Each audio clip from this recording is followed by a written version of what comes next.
오늘도 주님께서 주시는 말씀을 통해 큰 은혜 받으시고 귀한 삶의 결단이 있기를 바라고, 무엇보다 말씀 듣다가 우리의 마음과 육신의 질병도 고침받는 역사가 있기를 주의 이름으로 축원합니다. 아멘. 할렐루야. 아멘. 오늘 특별히 우리 이영식 목부님의 건강 상태가 회복되고 좋아지기를 주님의 이름으로 축원합니다. 아멘. 아멘. 오늘 마가복음 강의 5번째 시간으로 사랑이 있는 곳에 임하는 주님의 역사라고 하는 제목으로 말씀을 나누기 원합니다. 제목 같이 읽어볼까요? 사랑이 있는 곳에 임하는 주님의 역사. 예수님의 공생의 사역을 시작하시면서 먼저 하신 일이 뭐죠? 예수님의 제자들을 부르시고 세우는 것이었습니다. 이렇게 예수님은 제자들을 세우신 후에 처음으로 안식일을 맞이하셨습니다. 예수님은 그 가버나움이라고 하는 갈릴리 해변에 있는 도시죠. 그 가버나움이라는 도시에 있는 회당에 가셔서 예배를 드리시는데, 예배를 드리시다가 말씀을 전할 기회를 얻어서 하나님 말씀을 전하시게 되죠. 사람들은 예수님 말씀 듣고 놀랍니다. 왜냐하면 서기관들과 같지 않고 권위 있는 자와 같이 말씀을 가르쳤기 때문입니다. 그런데 한 더러운 귀신 들린 사람이 소리를 지르죠. 나사렛 예수여, 우리가 당신과 무슨 상관이 있나이까? 우리를 멸하러 왔습니까? 나는 당신이 누구인 줄 압니다. 당신은 하나님의 거룩한 자입니다. 라고 소리를 버럭버럭 지릅니다. 예수님은 그 귀신을 꾸짖으시죠. 그리고 잠잠하고 그 사람에서 나오라! 라고 말씀하시자 그 귀신은 그 사람에게 경련을 심하게 일으키게 한 다음에 그 사람에게 떠납니다. 이 모습을 지켜본 사람들이 또다시 놀라죠. 첫 번째는 뭐 때문에 놀랐죠? 예수님의 말씀 전하심, 그 가르침을 듣고 놀랐죠. 왜요? 권위 있는 자처럼 가르치셨으니까. 그러니까 말씀의 권위가 느껴져서 놀랐고, 두 번째는 예수님이 명하시니 귀신이 떠나가는 역사가 일어나니 예수님의 권세와 능력을 보고 놀랐단 말이죠. 이러한 예수님에 대한 소문이 갈릴리 지역에 퍼져나가기 시작했고요. 바로 그날 회당 예배를 마치신 예수님이 회당에서 나오셔서 어떤 사람의 집에 갔습니다. 누구의 집인가요? 말씀을 이렇게 29, 30절 말합니다. 회당에서 나와 곧 야고보와 요한과 함께 시몬과 안드레의 집에 들어가시니 시몬의 장모가 열병으로 누워있는지라. 사람들이 곧 그 여자에 대하여 예수께 여짜온대. 예수님이 누구의 집에 가셨죠? 시몬과 안드레의 집이라고 되어 있잖아요. 노란색으로 하면 이렇게 답입니다. 네. 시몬과 안드레의 집이에요. 여러분, 시몬과 안드레는 무슨 관계입니까? 형제죠. 누가 형일까요? 시몬. 나중에 시몬은 이름이 바뀌죠? 뭘로 바뀌죠? 베드로. 우리가 잘 알고 있는 베드로예요. 이 시몬이 베드로예요. 그러니까 베드로의 원래 이름은 시몬이에요. 예수님이 그의 이름을 바꿔주셨거든요. 하여간 아직은 이름 바뀌기 전이니까 시몬이라고 불리는데, 그 시몬에게는 동생이 있는데 그의 동생 이름이 안드레예요. 이 두 사람이 함께 살고 있는 집에 예수님이 가셨어요. 자, 그런데 그 집에 들어갔는데 사람들이 말하기를, 주님, 지금 시몬의 장모가 열병으로 누워 있습니다. 라고 말한 거예요. 여러분, 열병은 사실 열이 나는 병인데, 여러분, 왜 열이 날까요, 사람이? 이유는 모르지만 이 병균이 몸에 들어와서 몸이 그 병균과 싸우느라고 열이 나는 거거든요. 근데 감기에 걸려도 열이 나잖아요. 근데 지금 이 여인은 감기에 걸려서 열이 나는 게 아니라 무슨 질병인지 정확히 모르지만 심한 고열에 시달리고 있었고 아주 의중한 상태였어요. 예수님이 그 이야기를 듣고 그 시몬의 장모가 누워있는 방으로 들어가십니다. 그리고 어떻게 하시죠? 그 여인의 손을 잡고 일으키셔서 고치십니다. 그러자 그 여인이 일어나서 예수님과 제자들을 대접하고 섬기죠. 자, 그런데 여기에 보면 예수님이 그 여인을 잡아 일으켰을 때에 열병이 떠나갔다고 그랬죠? 여자가 이 병이 낫자 예수님과 제자들을 수종 들었다 그래요. 이 수종 들다라는 단어가 이제 헬라어 하나는 우리가 또 공부할 필요가 있다 그랬죠. 잊어먹어도 괜찮습니다. 자, 디아코네오라고 그래요. 읽어보죠. 디아코네오. 여러분들 벌써 헬라어 몇 개째 그런지 모릅니다. 디아코네오. 이 디아코네오라는 단어에서 파생된 단어가 디아코니아인데 그게 집사라는 뜻이에요. 집사. 그러니까 이건 동사거든요. 동사. 수종 들다. 디아코네오. 뜻이 뭐냐면 섬기다, 돌보다라는 뜻이에요. 그러니까 집사는 섬기는 자고 돌보는 자인 거죠. 아시겠습니까? 그러니까 교회가 몇 년 다니면 집사라고 부르니까 집사인가 보다가 아니라 그런 사람들은 잡사고요. 잡사 말고 진짜 집사는 섬기는 자이고 돌보는 자예요. 자, 그런데 참 이런 문법을 공부하면 머리 아프잖아요. 저만 그죠? 문법을 공부하면 그래도 하나쯤은 공부할 필요한데 이 헬라어 단어는 동사는 움직임 말이에요. 움직임. 내가 먹다, 자다, 달리다 이게 다 동사예요. 움직이는 걸 말하는 거예요. 동사. 근데 수종 들다, 즉 섬기다, 돌보다라는 뜻의 디아코네오라고 하는 동사는 어떤 형태로 쓰였냐면 미완료 능동태라는 이 동사 형태로 쓰였어요. 이게 뭔가 그럼 완료는 뭐예요? 완료. 뭐가 끝난 거죠. 예. 임무 완료 하면 임무가 끝난 거예요. 우리 최 집사님 임무 완료하시느라고 수고했습니다. 추석 때 처갓집까지 이렇게 아내와 두 딸을 잘 모시고 갔다 오셨잖아요. 대전까지. 차 안 막혔습니까? 괜찮았어요? 예, 그래도 옆 비경이니까 아마 차가 덜 막혔을 것 같아요. 저도 지난 주일날 시흥까지 이제 어머니 뵈러 가는데 차가 많기는 많더라고요. 그리고 경기도는 항상 많아요. 수도권은. 그런데 그래도 차가 많이 막히지 않아서 4시간 정도 만에 4시간 약간 넘었는지 잘 모르겠지만 도착을 다 했습니다. 하여간 우리 최 집사님 임무 완수하고 오셨잖아요.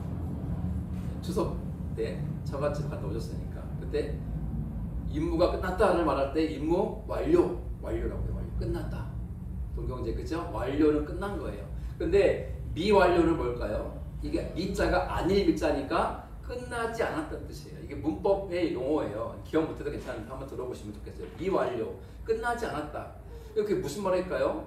그러니까 이 여인이 병 고침 받은 다음에 예수님을 섬기는데 그냥 그날만 섬기고 말았다는 뜻일까요? 아니면 그 후로도 지속적으로 섬겼다는 뜻일까요? 두 번째예요. 그래서 문법은 완료 형태를 쓰지 않았어요. 완료 형태는요. 그 여인이 병이 났더니 예수님을 섬겼더라 하고 끝난 거예요. 그 한 번 섬긴 걸로 끝난 거예요. 그러면 완료라는 단어를 썼을 텐데 그게 아니라 미완료를 쓴 이유는 이 시몬의 장모가 병 고침 받은 다음에 예수님을 섬기되 그날만 섬긴 게 아니라 그 후로도 지속적으로 기회가 될 때마다 예수님과 제자들을 섬겼다는 뜻이에요. 더구나 능동태예요. 여러분 수동태라는 거예요. 수동태. 수동은 뭐냐면요. 시켜서 하는 거예요. 여보 가서 마늘 좀 가져와. 그러면 남편이 마늘을 가져오면은 이건 뭐예요? 수동태. 수동태 뭐냐면 누가 시켜서 하는 거예요. 뭘 시켜서. 근데 능동태 뭐냐면 스스로 하는 거예요. 스스로. 동경제 이번 토요일날 교회 청소해 라고 제가 말하면 동경제가 속으로 청소하기 싫어 죽겠는데 목사님 오라 하니까 할 수 없이 와가지고 청소한다. 이거는 수동태예요. 할 수 없이 하는 거예요. 그러나 능동태는 뭐냐? 목사님 이번 토요일날은 나 청소하겠습니다. 동경제 시간 돼? 예 오늘 시간 내야죠. 이게 능동태예요. 아시겠어요? 수동태는 마지못해 하는 거예요. 누군가에 의해서. 정화다음에가 점심 먹고 설거지를 한다면 점심 먹고 커피 마시면서 전화기 막 뭐 하고 있는데 갑자기 엄마가 야 설거지 그래가지고 할 수 없이 하는 것은 수동태예요. 강제로 하는 거니까 강제로 안 하면 엄마한테 혼날 것 같으니까. 근데 그게 아니라 점심 먹자마자 정화다음에가 자기 그릇을 가지고 가서 담궈놓더니 설거지 시작한다. 그건 뭐냐면 능동태예요. 스스로 한 거니까. 자 이걸 왜 제가 강조하냐면요. 이 여인이 병이 나은 다음에 한 일이 뭐냐면 예수님을 섬겼다는 거예요. 근데 섬긴 게 그냥 그날만 섬긴 게 아니라 그날 이후로 지속적으로 섬겼다는 것을 의미하고, 두 번째, 예수님이 그 여인에게 내가 네 병 고쳤으니까 이제 너 나 섬겨야 돼. 알겠지? 하고 섬기라고 명령해서 섬긴 게 아니라 그 여인 스스로가 섬겼다는 것을 의미해요.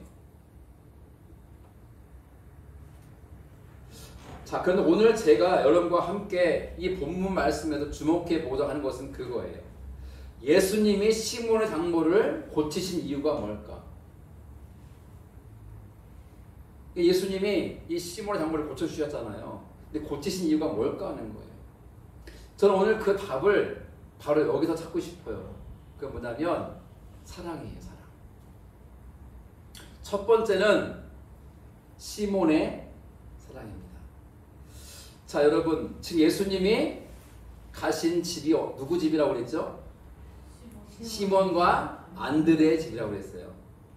만약에 그 집이 시몬의 장모의 집이라면 뭐라고 돼 있을까요? 거기에 써 있기를 시몬의 장모의 집에 가셨다라고 돼 있겠죠. 근데 그게 아니라 시몬의 집이라고 돼 있는데, 시몬의 집이 시몬이 혹시 자기 장모님 집에 얹혀 살고 있는 걸지도 모르니까 확실하기 위해서 누구 이름 넣냐면 안드레 이름을 넣은 거예요. 무슨 말이에요? 시몬과 안드레의 집이라는 거예요. 아마 짐작컨대 시몬과 안드레 형제의 아버지가 살던 집을 물려받은 것 같아요. 형제가 같이 사는 거예요. 대식구니까. 그러면 이 시몬은 이미 결혼했죠. 어떻게 알아요? 장모가 있으니까. 정하남이, 그쵸?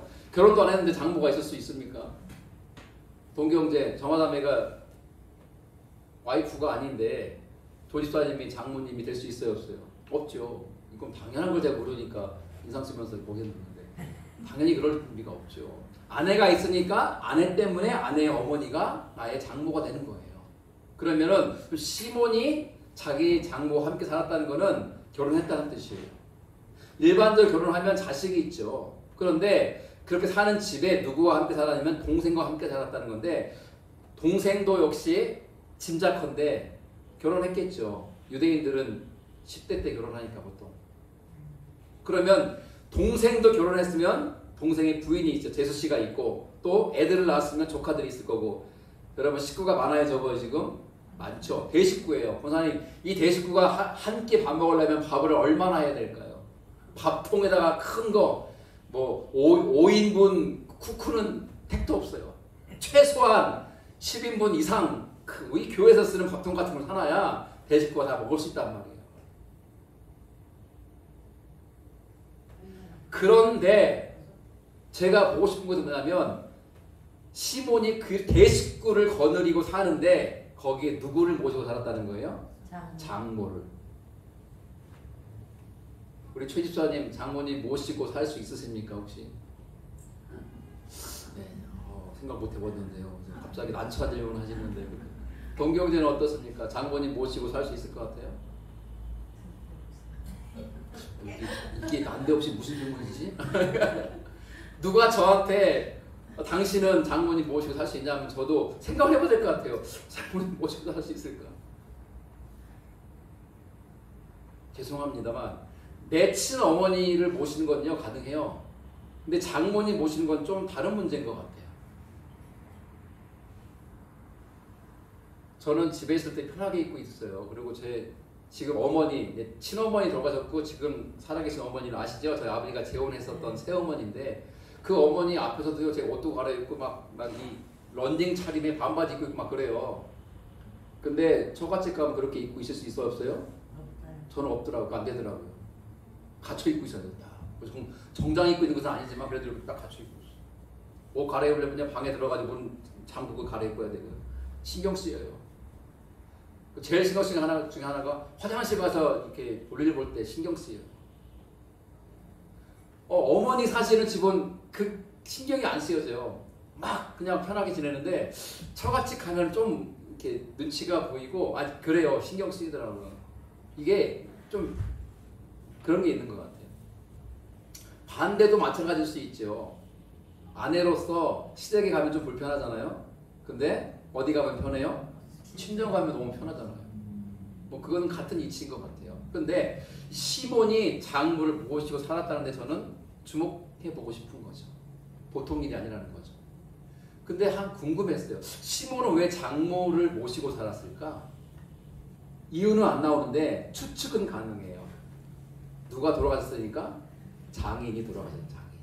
장인 돌아가셔가지고 장모가 혼자 된 거예요. 그런데 혼자 됐더라도 만약에 그 장모에게 아들이 있었더라면 그 아들이 자기 어머니를 건사하는 게 이치이고 윤리이고 도덕이고 율법이에요. 그렇기 때문에 만약에 장모가 장인 돌아가신 다음에 혼자 됐어요. 과부 됐잖아요. 과부가 됐는데 그 상태에서 장모의 아들이면 시몬 입장에서는 처남이죠. 손 아래 처남이 혹은 손 위에라도 상관없어요. 처남이 있었으면 그 처남이 자기 어머니를 모시면 돼요. 그죠?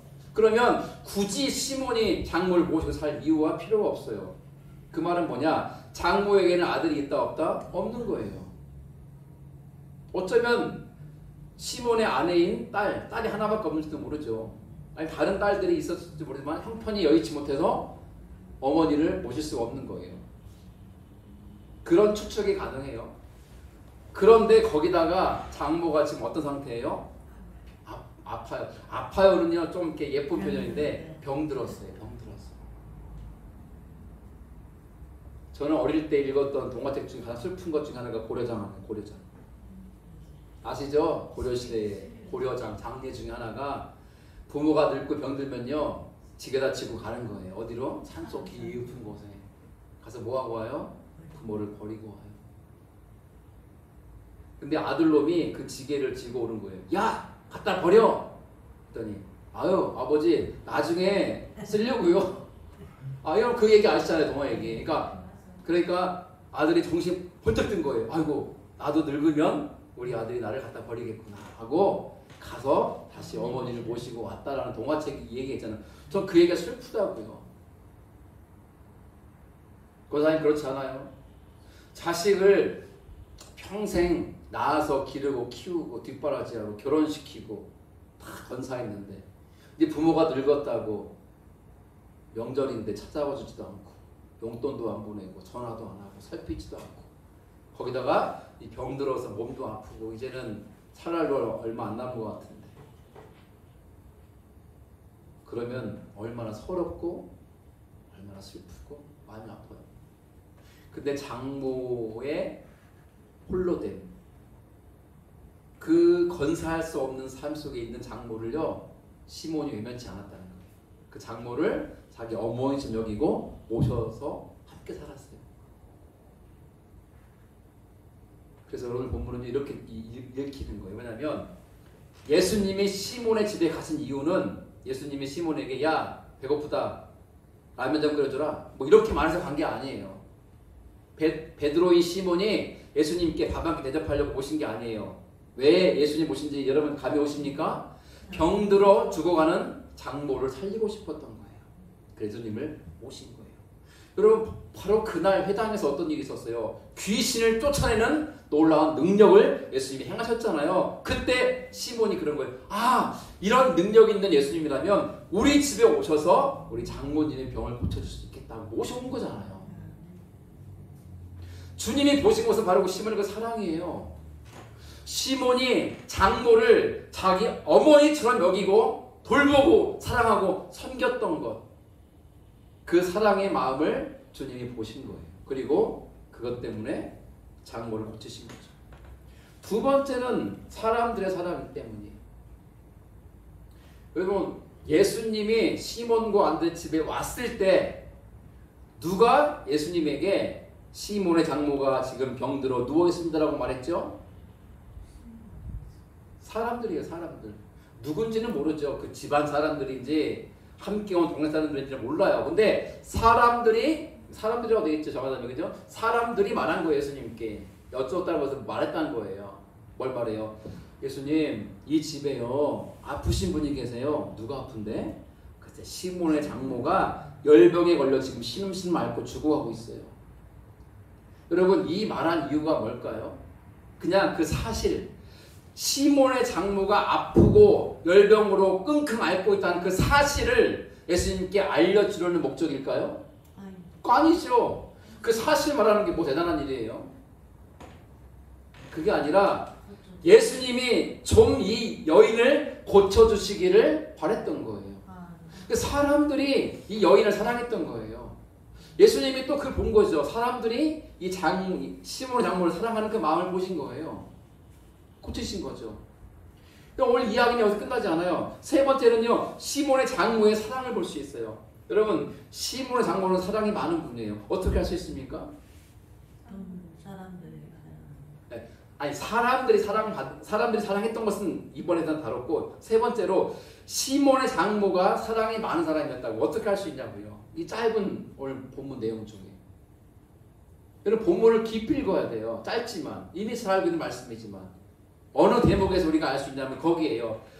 예수님이 그 여인의 벽을 고치셨을 때에 고침받은 장모의 여인이 뭐 했어요? 바로 예수님과 제자들을 대접하고 섬겼잖아요. 거기서 할 수 있는 거예요.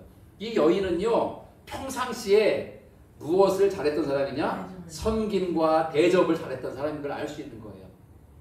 여러분, 지지리도 섬기지 않고 죽었다 깨어나도 누구 하나 대접할 줄 모르는 인간이 병 나왔다고 갑자기 개과천선해가지고 섬기고 대접하겠습니까? 그럴 리가 만무하죠. 평소에 사람들을 잘 섬긴 거예요. 대접하기를. 사람들을 초대하고 밥 대접하고. 속으로 그러죠. 아니, 이 정도 대접했으면 한 번쯤 밥 사야 되는 거 아니야? 속으로. 그런 마음을 가진 게 아니에요. 그냥 섬기는 거예요. 밥 한 번 대접해 주더니 생색내면서 너는 밥 안 사냐? 라고 하는 사람이 있으면 여러분, 별로 가까이 할 사람이 아닌 거예요. 동동지 알겠어요? 그깟 밥 한 끼 사주고 넌 안 사냐? 대놓고 요구하면 그게 좋은 친구예요. 형편이 되고 하면은 사줄 수 있지만 지금 어려운데, 지금은 도움 받을 수밖에 없고 도와달라 한 것도 아닌데 지가 날 도와준 건데 고마운 거죠. 근데 그걸 생색내면서 되돌려 받기를 바란다면 그건 말이 안 되는 거잖아요. 이 시몬의 장모는요, 사람들을 잘 섬겼고 잘 챙겼고 잘 먹였고 잘 대접했어요. 그래서 2번 사람들이 그녀를 사랑했던 거고요. 그리고 예수님은 그 시몬의 장모의 사랑을 보신 거예요. 전 여기서 매우 중요한 부분을 또 하나 깨닫게 됩니다. 뭐냐면 예수님을 만난 사람은 섬기는 자로 살아간다는 것을 우리는 알 수 있어요. 여러분 잘 들으세요. 진짜 예수 만나서 구원받은 사람은요, 너 이제부터 섬겨라 라고 말을 해서 섬기는, 아까 이제 수동태가 아니라 저는 뭐라고요? 능동태. 능동태는 어떤 겁니까? 내가 스스로 섬기는 거예요. 여러분, 은혜 받은 사람은요, 섬기게 돼 있어요. 자연스러운 반응이에요. 만약에 제가 여기 있는 여러분들을 사랑으로 섬겼다면 여러분들이 사랑받은 것만큼 저에게 돌려주지 못해도, 예를 들어서 뭐 하나라도 되돌려주고 싶은 마음이 있다 없다? 있다. 그게 당연한 거 아니에요? 그러니까 하나님의 구원의 은혜를 깨닫고 그 은혜를 깊이 경험한 사람은 하나님을 섬기고 또 사람들을 섬기는 삶을 살아가는 것이 지극히 당연한 거예요. 따라서 우리 공동체 가운데 잘 섬기고 대접을 잘하고 보이지 않는 곳에서 열심으로 주의 몸된 교회를 섬기는 사람이 있다면 분명해요. 그 사람은 예수 만난 사람이고 구원받은 사람이고 예수님의 은혜와 사랑을 경험한 사람인 줄로 믿습니다. 아멘. 그렇기 때문에 섬기는 거예요. 누가 보든 안 보든. 저 다음에 나눌 말씀 있잖아요. 오늘 말씀 뭐 나눴어요? 묵상 말씀. 뭐 나왔는지 기억 안 나지? 그럴 수도 있어요. 여러분, 섬김에 있어서는요, 남들이 알아주지 않든 섬기는 거예요. 내가 섬겼는데 누가 안 알아줘. 에이, 그만두자. 이건요, 주님 만난 사람의 모습이 아닌 거예요. 그냥 사람들이 알아주기를 바라고 섬기는 척 했던 것 뿐이에요. 그건 가짜죠. 주님이 인정하지 않는 행위에 불과해요. 그러나 누가 보든 보지 않든, 누가 알아주든 알아주지 않든 섬기는 거예요. 그게 주님 만난 자요, 구원받은 자며 주님의 마음을 가진 사랑의 사람이라는 거죠. 시몬의 장모는 원래도 그런 사람이었는데 주님 만나 더욱 그리하였고, 그리고요, 성경에는 정확하게 안 나오지만 많은 여인들이 예수님의 십자가에 죽으실 때까지 예수님을 돕고 섬겼다고 그랬어요. 그래서 십자가에 죽으실 때에 그 십자가 아래에서 마지막까지 예수님의 죽음을 지켜보고 예수님의 시신을 안장하는 것까지 도왔던 사람들이 여인들이에요. 여인들. 저는 그 여인들 중에 한 사람이 시몬의 장모였을 거라 생각을 해요. 주님은 그 사랑을 보신 거죠. 그래서 그 여인을 붙여주신 거예요. 오늘 우리가 주목해보자 하는 것은 사랑이었어요. 마지막 한 가지 사랑이 더 있습니다. 누구의 사랑일까요? 첫 번째는 시몬의 사랑이, 두 번째는 사람들의 사랑, 세 번째는 시몬의 장모의 사랑이었어요. 마지막 사랑은 그렇죠. 우리 주님 예수님의 사랑이에요. 그럼 어디에서 알 수 있습니까? 어디에서 알 수 있어요? 예수님이 그 여인을 사랑했다는 거예요. 병을 고친 건데 그 애매하고 좀 더 구체적으로 말씀을 잘 보세요. 그럼 이렇게 물어볼게요. 예수님이 그 여인을 고치실 때 어떻게 고치셨나 하는 것을 한번 보세요. 네, 손을 잡아 뭐예요? 일으키셨다고 그랬어요. 이게 중요한 부분이에요. 여러분 병든 사람들 가서 막 만져주고 막 끌어안고 할 수 있습니까? 중병 걸린 사람? 에그머니나 그 병을 내가 옮을까봐 두려워서 거리들걸요. 근데요, 유대인들은 지금도 마찬가지지만 당시에 예수님 당시 유대인들은요, 병 걸린 사람을 보면 어떻게 믿었냐면 분명히 저놈 죄를 지어서 하나님께 그 죄 때문에 하나님의 심판받고 징계 받아가지고 병든 거야 라고 여겼고 그렇게 믿었어요. 이게 중요한 부분이에요. 그 당시 유대인들 중에 누가 병들잖아요. 그러면 아유 죄송해요. 저놈의 새끼 하나님께 죄 지어가지고 벌 받은 거야. 이렇게 여겼다고요. 그래서 가까이 해야 돼요? 말아야 돼요? 말아야 되죠. 만약에 그 병든 사람을 이렇게 박히라 하면은요, 나도 부정해지는 거예요. 여러분, 그 대표적인 게 나병이잖아요. 문둥병. 문둥병자는요, 가정 안에서도 쫓겨났어요. 가족도 같이 못 살아요. 왜? 전염성이 강하기 때문에 그렇지만은, 그 나병 걸린 사람을 접촉하면 나도 부정해지니까. 나도 더러워지는 거예요. 더러워지면, 말지가 아니라, 더러워지면 어떻게 해야 돼요? 마을에서 쫓겨나는 거예요. 함께 못 살아요. 여기 내 집이라고 주장해도 안 돼요. 사람들이 끌고 가요. 그리고 다시 동네에 들어오면 돌로 쳐 죽여요. 못 살죠. 죽이는데. 그러니까 동네 밖에 쫓겨나서 집이 멀쩡히 내 집이 있는데도 불구하고 쫓겨나서 동구 밖에서 병 앓다 죽는 거예요. 사람들 속에 오면 안 돼요. 더러운 놈이니까. 질병은 그런 거예요. 악수요? 어떻게 아픈 사람하고 악수해요? 나도 더러워지는데. 어떻게 포옹합니까? 어떻게 입맞춤을 합니까?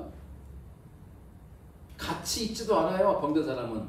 더럽고 불결하고 부정하고 하나님의 벌받은 인간이니까. 그런데 예수님은 시몬의 장모를 고치실 때 그 말씀으로만 할 수 있잖아요. 여인아 일어나라! 이렇게 해서 고칠 수도 있어요. 예수님은. 그런데 예수님은 어떻게 했다고요? 그 여인의 손을 잡았어요. 전 이 부분에서 주님의 사랑을 발견하는 거예요. 주님이 그 여인을 잡은 그 의미가 뭘까요? 여러분, 우리가 주님의 사랑을 말할 때 그 주님의 사랑을 어디에서 가장 크게 느낄 수 있습니까? 여기 아니에요, 여기? 십자가. 왜 예배당에다가 이 십자가를 걸어놓습니까? 우리를 대신하여 우리의 죄값을 담당하시고 우리의 모든 질병을 담당하시고 모든 거짓과 위선과 이기적인 것과 탐심과 탐욕과 욕정과 그 더러운 것들 다 담당하시고 우리를 대신해 십자가에 죽으셨던 예수님의 사랑 때문 아니에요? 예수님이 그 여인의 손을 잡은 건 단순히 잡은 일이 아니에요. 그 부정해지는 일이잖아요. 예수님이 만지면. 그렇잖아요. 근데 그거를 감수한 거예요. 무슨 말입니까? 그 여인의 더러움을 내가 감당하고 그 여인의 질병을 내가 감당하고 그 여인의 죄악을 내가 감당하고. 오늘 주님은 우리에게 그렇게 말씀하세요. 얘야, 너의 모든 죄를 나에게 다오. 내가 너의 죄를 담당해 줄게. 얘야 너의 더러운 질병을 나에게 맡겨라. 내가 담당할 것이다. 얘야 너의 그 더러운 마음, 더러운 삶을 나에게 다오. 내가 담당해줘. 주님의 사랑은 바로 거기에 있죠. 여러분 몸이 아플 때 서럽지 않습니까? 지난주 제가 허리가 너무 아파가지고요. 죄송해요. 죽는 줄 알았어요. 권사님 제가 죽는 줄 알았어요. 아니 움직일 수가 없어요. 누워있는데 일어날 수가 없어요. 그러니까 옆으로도 못 넣어요. 움직일 수가 없는 거예요. 그러니까 누워있어도 아픈데 옆으로 좀만 틀어도 아픈 거예요. 이를 악물고 일어나 보려고 하다가 진짜 죽는 줄 알아서 너무 아파가지고 아내는 일 가고 없고 혼자 집에 있는데 눈물 나더라고요. 서럽고.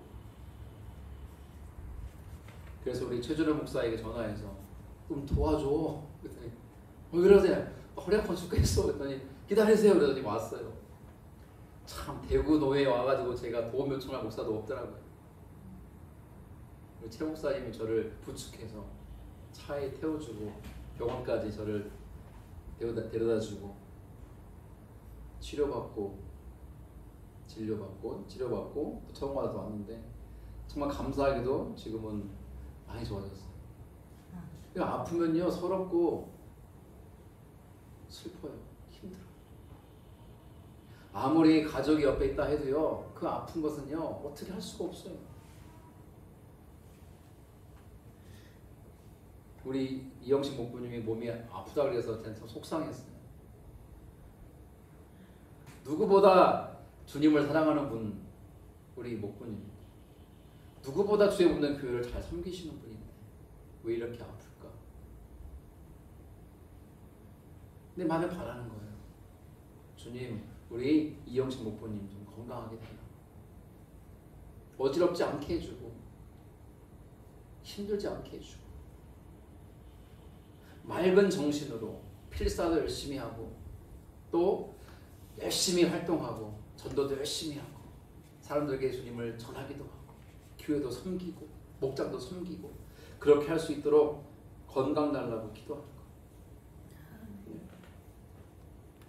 오늘 이 말씀의 중요한 주제는 사랑이에요. 사람들은 기적을 바라죠. 저도 그럴 때가 많아요. 기적 같은 하나님의 역사하심을 기대해요.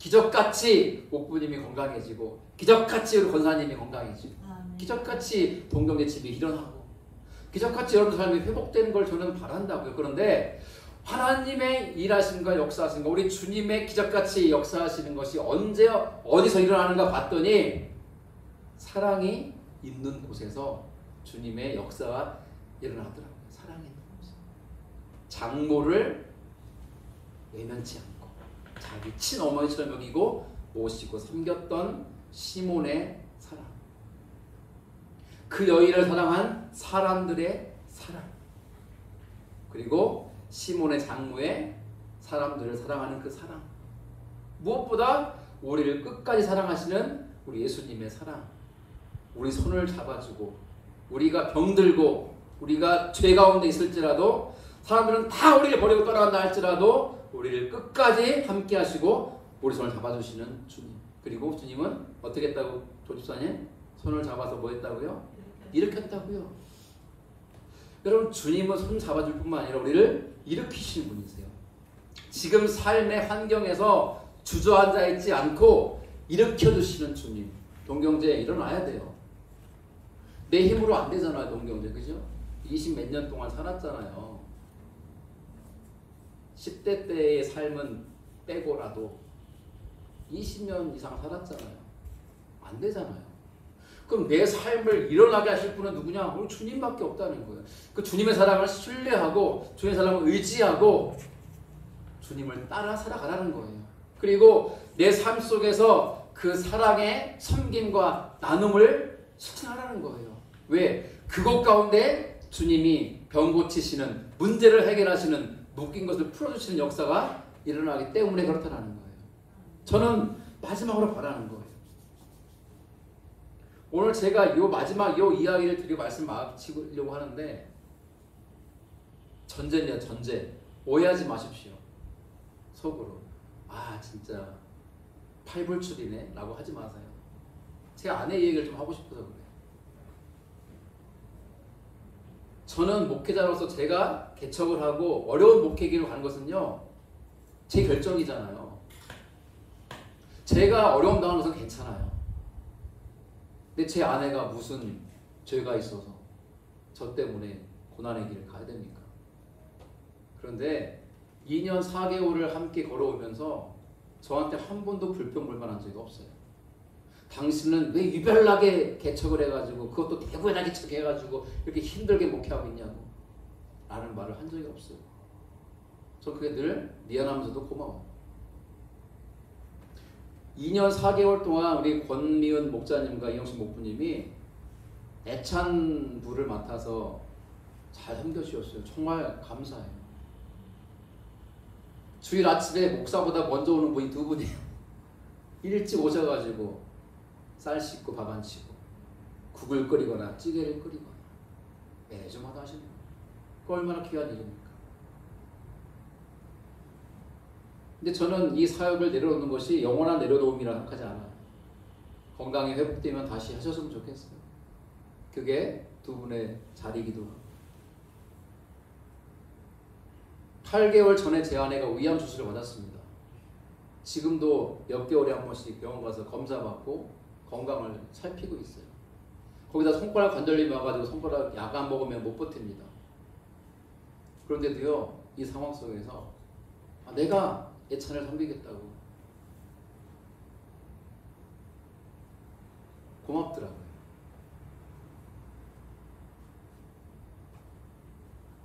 근데 저한테 불평불만한 적이 없어요. 그냥 하는 말이 아니라 우리가 함께하고 함께 섬겨야죠. 저는 우리 공동체에 다른 거는 몰라도 정말 그리스도의 사랑이 충만했으면 좋겠어요. 서로가 서로에 대한 사랑의 마음. 또 우리 청년들 보면요, 늘 마음이 아프고 속상해요. 하나님이 청년들을 정말 일으켜주시고 복되게 살아가도록 인도하시기를 정말 간절히 기도해요. 떳떳하게, 당당하게, 그리고 부요하게 하나님을 증거하면서 그렇게 될 걸 저는 믿어요. 지금으로서는 그럴 날이 올까 싶을 수 있지만 주님이 역사하시면 그런 날이 올 줄로 믿습니다. 아멘. 오는 거예요. 내가 노년에 주님의 일을 감당할 수 있을까? 우리는요, 주님이 오라 부르실 때까지 주님의 일을 감당하는 건데, 제 감동의 포인트는 그런 거죠. 어제도 권사님 떡을 가지고 오셔서 교회 청소 같이 하시고 함께 떡을 먹으면서 교제하고, 저는 그냥 왔다 갔다 하는 종교인이 아니라 진짜 예수 그리스도의 사랑을 깨닫고 그 사랑을 경험하고, 그리고 우리 목장이, 우리 교회가 서로서로의 관계가 그리스도 사랑으로 충만하기를 주의 이름으로 축원합니다. 그러할 때에 우리 가운데 주님의 놀라운 역사와 기적 같은 일들, 저는 반드시 일어날 줄 믿습니다. 우리 이영식 분이 말씀 여러 번 드렸지만 주님께서 이유가 있겠죠. 그런데 지금 주님께서는 지금도 여전히 목부님을 붙잡고 계시잖아요. 포기할 수 없는 그 주님의 사랑, 다함이 없는 주님의 사랑, 끝이 없는 주님의 사랑, 영원하신 주님의 사랑이 목부님을 강권하고 있다. 저의 기도는, 우리의 기도는 멈춰서는 안 됩니다. 주님이 끝까지 치료하시고 회복시키시고 일으켜주시기를 기대하는 거죠. 오늘 말씀 이렇게 마무리입니다. 같이 읽죠. 저물어 해질 때에 모든 병자와 귀신 들린 자를 예수께 데려오니 온 동네가 그 문 앞에 모였더라. 예수께서 각종 병이 든 많은 사람을 고치시며 많은 귀신을 내쫓으시며 귀신이 자기를 알므로 그 말하는 것을 허락하지 아니하시니라. 아멘. 우리 대구 드림교회가 사랑이 차고 넘치는 공동체가 되어질 때에 그 소문이 퍼지면서 진실한 사랑에 목마른 영혼들이 우리 교회에 모여들지 않겠습니까? 여기에 가면 사랑이 있대. 여기 가면 위로가 있대. 여기 가면 회복이 있대. 여기 가면 치료가 있대. 여기 가면은 하나님의 은혜가 있대. 저는 그러한 교회가 되기를 소망하면서 마지막 요한 1서의 말씀을 제가 읽어드리고 설교를 매듭 짓고자 합니다. 요한 1서 4장 7절부터 21절, 좀 길지만 잘 들어보십시오. 새 번역으로 제가 읽어드립니다. 사랑하는 여러분, 서로 사랑합시다. 사랑은 하나님에게서 난 것입니다. 사랑하는 사람은 다 하나님에게서 났고 하나님을 압니다. 사랑하지 않는 사람은 하나님을 알지 못합니다. 하나님은 사랑이시기 때문입니다. 하나님의 사랑이 우리에게 이렇게 드러났으니 곧 하나님이 자기 외아들을 세상에 보내주셔서 우리로 하여금 그로 말미암아 살게 해주신 것입니다. 사랑은 이 사실에 있으니 곧 우리가 하나님을 사랑한 것이 아니라 하나님이 우리를 사랑하셔서 자기 아들을 보내어 우리의 죄를 위하여 화목제물이 되게 하신 것입니다. 사랑하는 여러분, 하나님께서 이렇게까지 우리를 사랑하셨으니 우리도 서로 사랑해야 합니다. 지금까지 하나님을 본 사람은 없습니다. 그러나 우리가 서로 사랑하면 하나님이 우리 가운데 계시고 또 하나님의 사랑이 우리 가운데서 완성되는 것입니다. 하나님이 우리에게 자기 영을 나누어 주셨습니다. 이것으로 우리가 하나님 안에 있고 또 하나님이 우리 안에 계시다는 것을 우리는 압니다. 우리는 아버지께서 아들을 세상의 구주로 보내신 것을 보았고 또 그것을 증언합니다. 누구든지 예수를 하나님의 아들로 시인하면 하나님이 그 사람 안에 계시고 그 사람은 하나님 안에 있습니다. 우리는 하나님이 우리에게 베푸시는 사랑을 알았고 또 믿었습니다. 하나님은 사랑이십니다. 사랑 안에 있는 사람은 하나님 안에 있고 하나님도 그 사람 안에 계십니다. 사랑이 우리에게서 완성되었다는 사실은 이 점에 있으니 곧 우리로 하여금 심판날의 담대함을 가지게 하려는 것입니다. 우리가 이렇게 담대해지는 것은 그리스도께서 사신 대로 또한 우리도 이 세상에서 그렇게 살기 때문입니다. 사랑에는 두려움이 없습니다. 완전한 사랑은 두려움을 내쫓습니다. 두려움은 징벌과 관련이 있습니다. 두려워하는 사람은 아직 사랑을 완성하지 못한 사람입니다. 우리가 사랑하는 것은 하나님이 우리를 먼저 사랑하셨기 때문입니다. 누가 하나님을 사랑한다고 하면서 자기 형제자매를 미워하면 그는 거짓말장이입니다. 보이는 자기 형제자매를 사랑하지 않는 사람이 보이지 않는 하나님을 사랑할 수 없습니다. 하나님을 사랑하는 사람은 자기 형제자매도 사랑해야 합니다. 우리는 이 계명을 주님에게서 받았습니다. 아멘. 이 말씀을 가슴으로 받으시고 사랑이 있는 곳에, 사랑의 섬김이 있는 곳에, 사랑의 나눔이 있는 곳에, 사랑의 베품이 있는 곳에 우리 주님의 놀라운 역사가 일어난다는 사실을 기억하시고 날마다 그 은혜 가운데 살아갈 수 있기를 주 이름으로 축원합니다. 아멘. 다 함께 일어나셔서